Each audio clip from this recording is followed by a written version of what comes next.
Your angels are speaking to you. Do you hear them?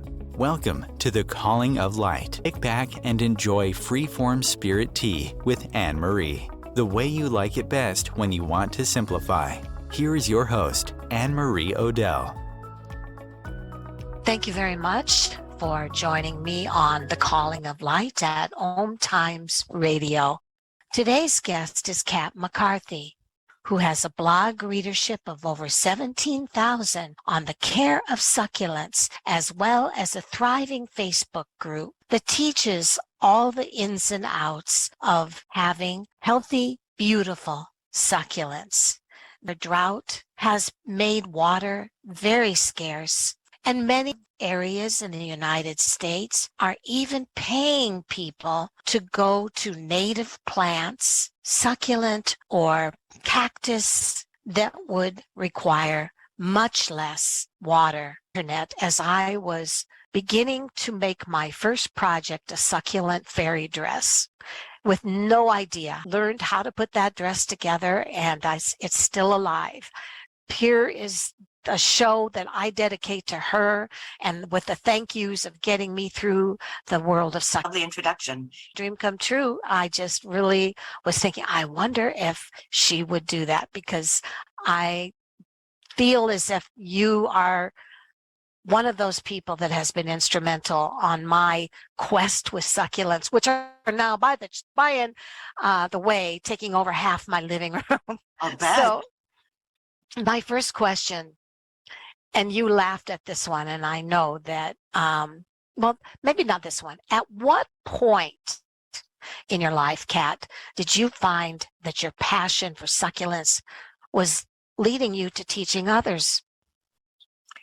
Oh, that is fairly recent for me. Actually, when I grew up, I never even knew a gardener. I was not the least bit interested in plants. I thought they were kind of cool, to see passing by, but it was never anything that I made a personal connection with.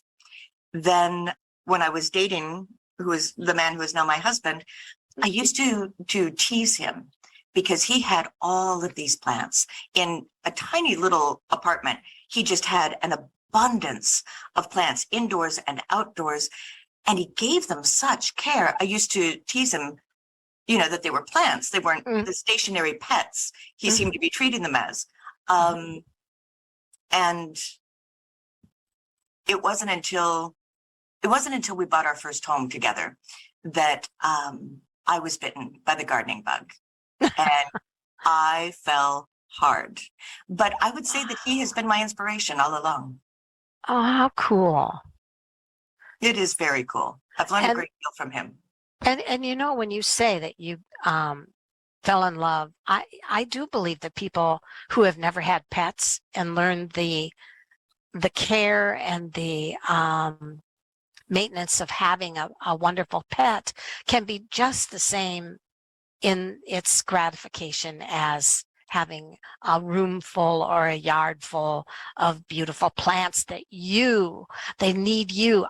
This sounds very bizarre, but I equated a lot to the feeling I had, again, to nursing, because when I had a child, I breastfed and I felt deeply needed. And when I had plants and I saw how quickly they respond when you don't care for them right, or they sense that you have no love for them, it was almost the same way. I felt so needed.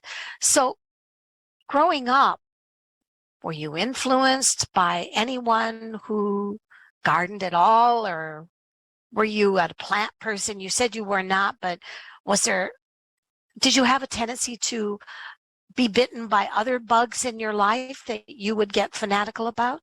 Not per se, but I was raised with dogs, and I always had a cat. And so I know what you're talking about, that ability to nurture is a magical thing. And we do become very, very attached to our plants. I started my Facebook group during the early stages of the COVID lockdowns, and so many people turned to caring for plants when they could no longer interact with others. And there is something magical that happens there. Now, a lot of people like to say, oh, I'm such a crazy plant lady, I actually talk to my plants, right? You mentioned that earlier. But what I have found to be really essential for gardening in general, and especially succulent care, is learning to listen to the plants. So I definitely do my fair talking, and I have read, Dr. Seuss or Winnie the Pooh to a few plants more than once, but I I so saw much that on more. a blog post once. That made me laugh. Totally true. And But I do learn so much by listening to them, and that I think is where the magic happens. They know what they need. We just have to pay attention. They'll tell us. and that's why I call them aliens, Yes, I can see that. because of all plants I have, one of the hardest things, and I've been a plant addict pretty much all my life, was that they were on a whole different wavelength where I had to be fanatically attentive to the plants, the more green gloss leaves or vegetable gardens. Succulents seem to be more independent. They didn't want all my care. They didn't want me to water them, or they would turn to mush. It was like, or so much. And so it was very difficult at first for me to maintain less and know that I was giving more. That's in a perfect way to put it too. And I do find that experienced gardeners do struggle more with succulent care than do people who have never tended a plant before, because succulents needs are so incredibly different from any other plant. It wars with our instincts. We know that plants require X, Y, and Z, and yet those same things can easily kill a succulent. And I agree. Could you give us an example of that? Well, as you say, the consistent watering, right? Yeah, big one. That's a big one. It's bone deep in gardeners that you don't just leave a plant to its own devices for weeks, even months at a time without giving it water. I'm in Southern California, and the song does not lie. It never rains here, but the succulents will thrive for months without water, where another plant could never tolerate that. The kind of handling you can do with succulents, a gardener wouldn't think that you could just lop off the top half of a plant and have both halves thrive. But like an octopus. Exactly. And with succulents, that's not only something you can do, but there are times when it's really best to do that. And when would that be? If you've got a succulent maybe that's overgrowing because it's not in sufficient light, sometimes a beginner will think, wow, my succulent's doing great. Normally they only grow 6 inches tall, and mine is 36 inches tall. Mm-hmm. But the reality there is that it is stretching. It's reaching for the sun that it knows has got to be up there somewhere, and it's just going to go for it. And that's sort of what you were saying earlier. So many times plants rely on us. They're always needy. But succulents are sort of the rugged individualists. They'll take care of it, right? They need more sun. They got it. They'll just climb to incredible heights, reaching for that sunlight. So that's part of what I talk about when in listening to the plants. They know just what they need. Succulents do. And they'll tell you exactly what they need. We just need to learn how to understand that. And how do you feel about succulents becoming a part of the drought gardening scene?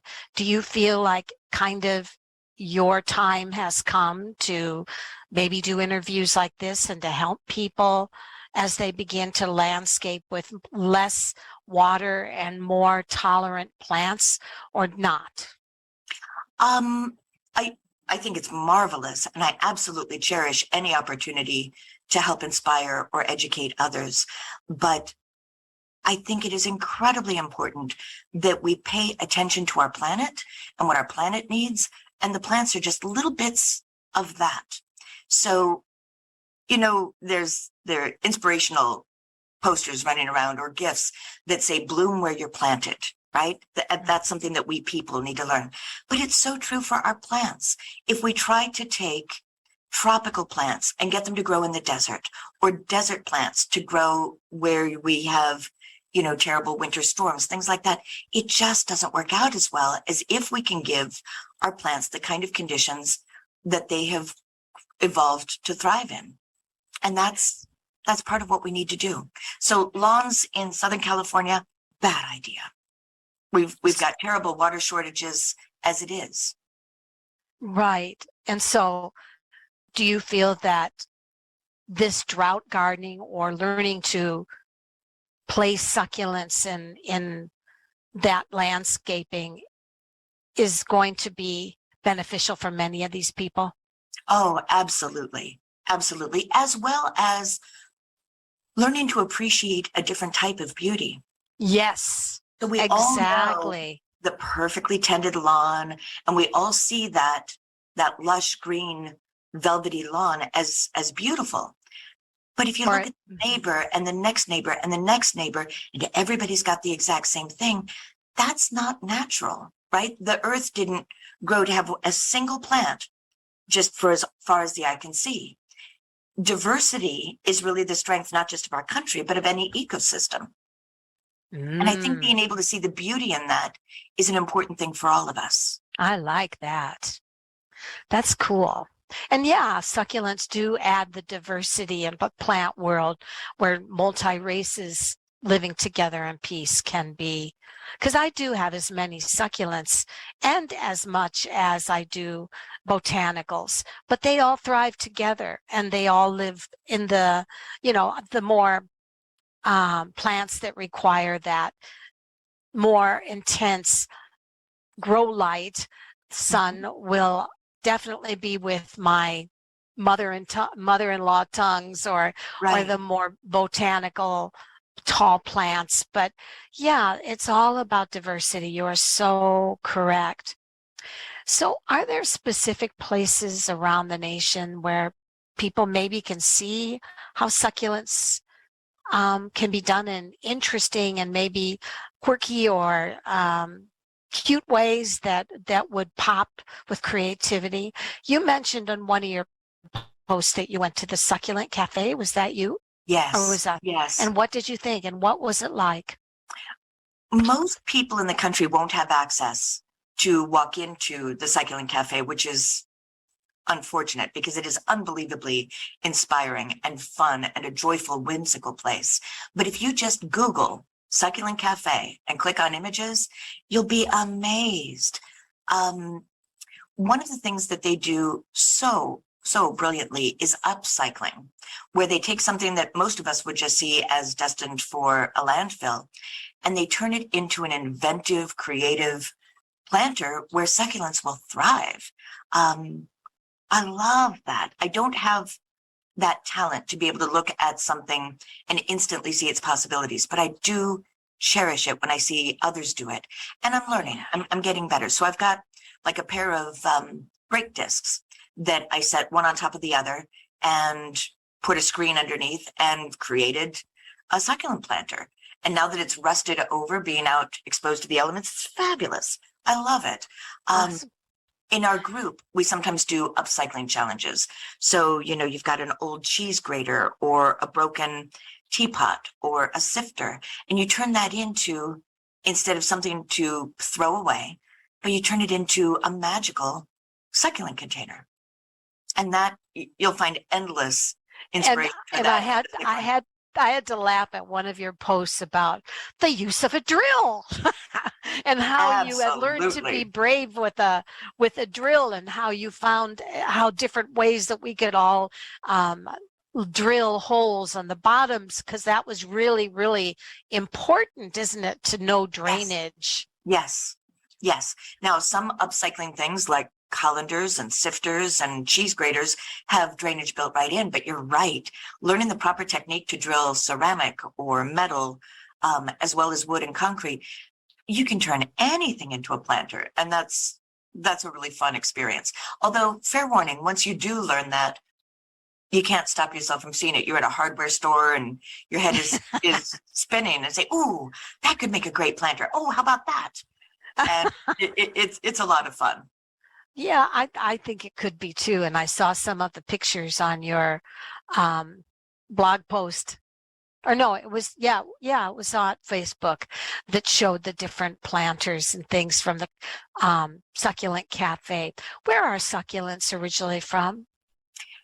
Actually, a lot of people tend to think that they're all native to deserts, but that's not the case. There are succulents native to alpine regions and tropical rainforests and just a wide range. So many of them are native to North America, yes, but also South Africa, some in Europe, some throughout the Mediterranean. So there are succulents that have adapted to thrive in many widely divergent climates.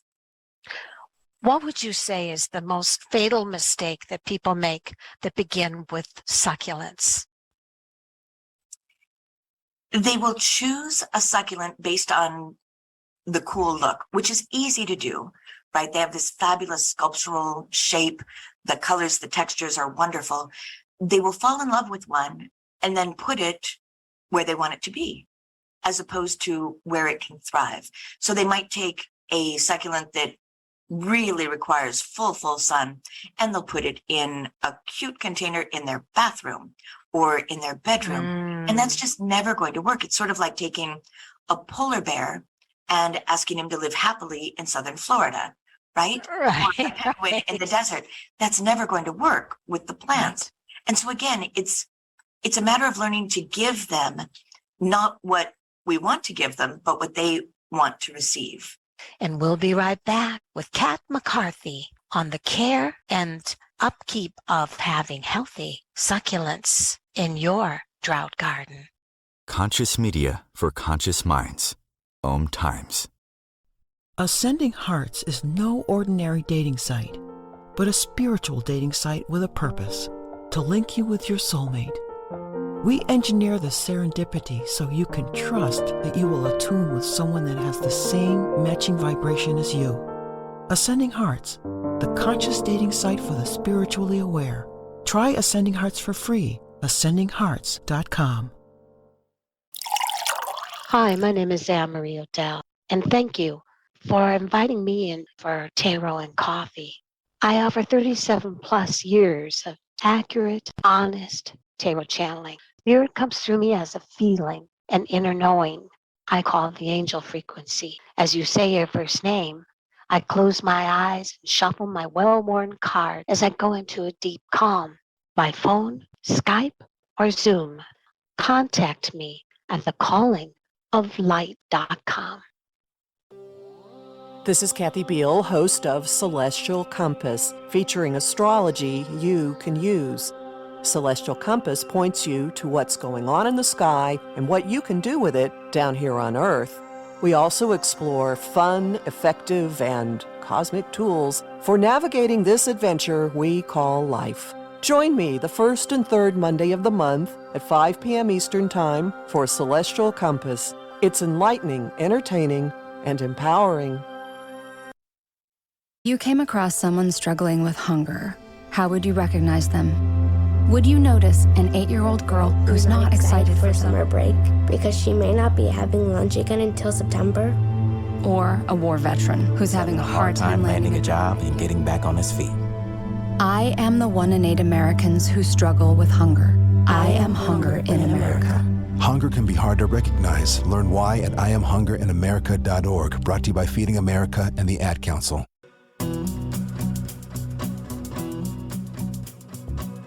I also discovered in succulents and through reading your blog that the shape of their leaves or the texture of their leaves when they become really thirsty and it's time to water.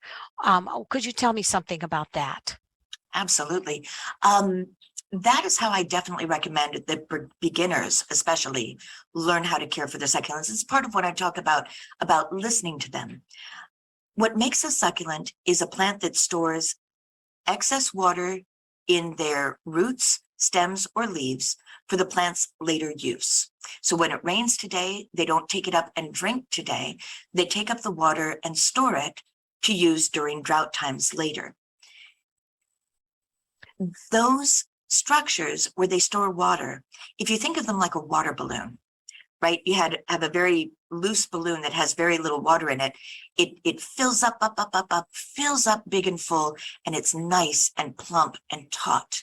And you'll see that reflected in a well-watered succulent's leaves and stems. They're just really perky and full and plump. As they, over time, draw down on their stores of water to support themselves during the time that they're allowed to be dry, you'll see that the leaves start to become more flexible first. So you won't see it visually. You will if you use touch to learn through succulent care, which I highly advise. Yes. You'll feel them first being really bendy, but if you don't do that, you'll slowly see them start to wrinkle.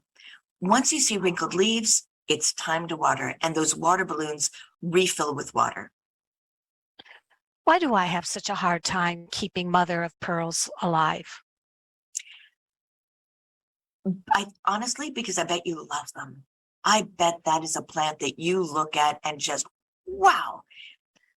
If there were any way possible, you want to really do well with that plant. Am I right?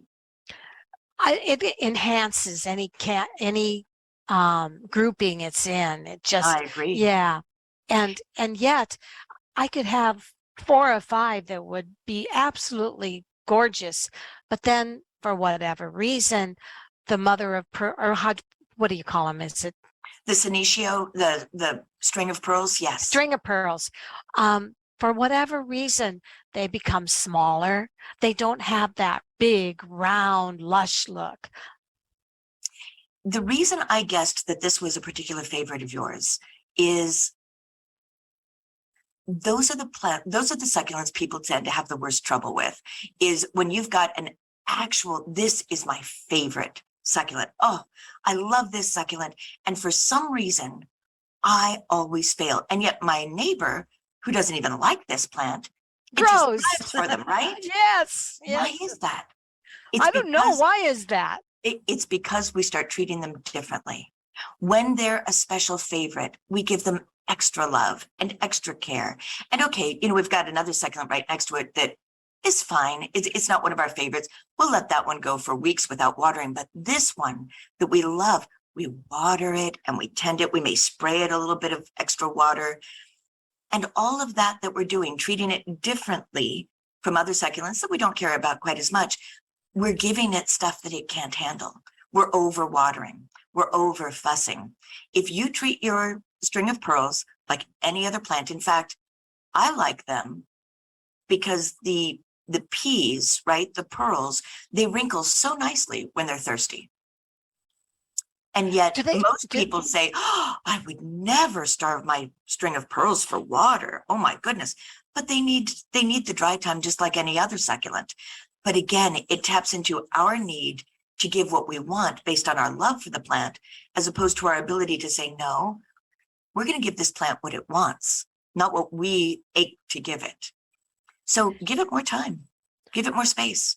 I try not to water the plants, but it seems for me that they just start out, as you said, big and lush, and then they start to, and even though maybe I may not water them for 2 weeks or 3 weeks, they still seem to get smaller. And I guess I just, maybe you say, and this is why I call succulents aliens. I do believe that they feel us more intensely than my floral plants do, or my, they just seem to have a wavelength that I find I have to match with my wavelength of, I see you, you're there, I admire you, but I'm not going to look at you. And it's very strange. It's just it is. No, I understand. And I think that until I learned that sort of telepathic connection with succulents, the ability as an over nurturer, I tend to be someone that needs to be needed. But if I'm somebody that has to learn how not to care, how not to dote, you're right, that begins out to be therapy. that begins to be the ability to do less is more. But see, I think I would like to tweak that approach just a little Okay, bit. all right.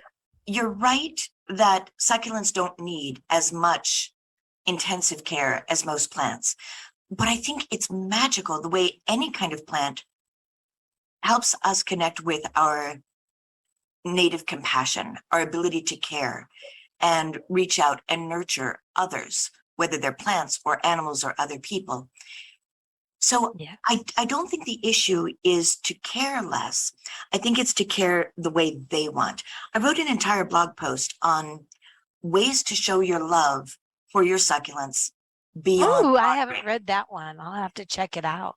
And that's where I get to, you want to care for your plants, you want to show them how much you love them, and you don't want to kill them. Lay down the watering, but there's no reason to not look at them, not talk to them, not touch them. Many plants can't tolerate touch the way succulents can. Succulents have no problem being handled. Take pictures, learn their botanical names, talk to them, listen to them, write poetry about them, right? I mean, enjoy the heck out of having these magnificent plants in your life. Just learn to say, I love you without a watering can in your hand. That's the key. And how would you equate that with the human mentality of relationships? Well, you know, we hear so much these days about love language, right? That I do this for you because that's my love language. That's how I show my love. But you do something entirely different. You never do what I do. You do something else because that's your love language. We're starting to learn to pay better attention to how our fellow human beings both express and best receive love. I like to do big, splashy celebrations for Christmas and birthdays for my husband. And he thinks that's nice. But that just, he's come a long way to learn that, okay, she needs to do that to show how much she loves me.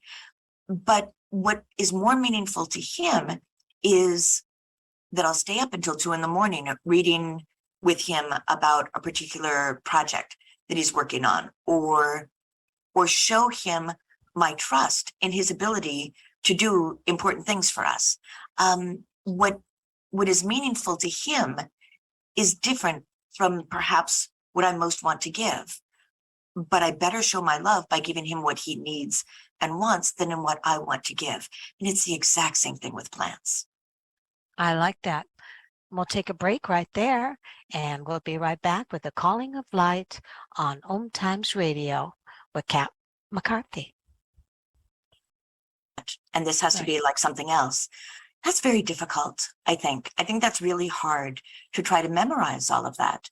Whereas if you learn to understand the whys behind the whats that we need to do, I think everything becomes much more natural. 18. Yeah, but something you had told me just a little while ago about what it is you would like people to know, and what would that be? I think that beginners to gardening, especially succulent gardening, can easily become frustrated by there are so many things to learn, and there are. You'll never, ever know all there is to know about gardening, not even about a special slice like just succulent gardening. But if you try to memorize a series of things that must be done, the kind of soil they need, but it needs to be right for your climate. What's right for my succulents won't be what's best for yours. If you try to learn all of the many different things that you need to learn about what to do and what not to do, it quickly becomes overwhelming, and it just is hard. Whereas I think if you learn the whys behind the whats, I think everything just makes so much more sense. And again, I sort of relate that back to learning to listen to the plants as they tell us what it is that they need. I live in the Midwest, and the cold weather has set in, the cooler weather. How low of a temperature can succulents tolerate? I know that they become almost more colorful with cooler weather, don't they? Some do. Some become much more colorful in the cold weather. But to ask what minimum temperature succulents can experience and still live, sort of like asking what minimum temperature can animals experience. Ah, okay. Because there are Yes. some succulents that will curl up and likely die if they experience below 50 degrees Fahrenheit, where Wow. there are others that are just perfectly happy to grow and thrive outdoors where it gets to be 30 degrees below zero.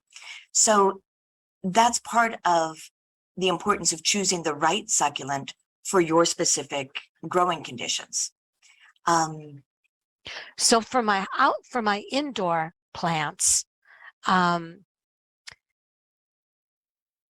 not good at the names, Kat. That's okay. The flower kind, eucalyptus, what is that called? Calangio Blasfeldiana, I bet. They in the succulent dress, it's like all little flowers, but it's the beautiful. They're all it's very much the same in order to give her dress unity. Now that kind, I felt very nervous about being outside in cool weather. Was I wrong on that? If it's the Calangio Blasfeldiana, no, you're right. They do fabulously well indoors. You can find them in grocery stores across the country. Yes. They thrive indoors and they will bloom most of the year. And there's a way to get them back into bloom after they've stopped. No, those are fabulous, but they will not survive a frost. Whereas there are other plants that actually really, a lot like non-succulent plants, they really prefer experiencing the frost. And what ones would those be, Kat? Sempervivum in particular are fabulous for cold weather climates. There's about half of the sedums also thrive in cold weather. Yes. So those are really good.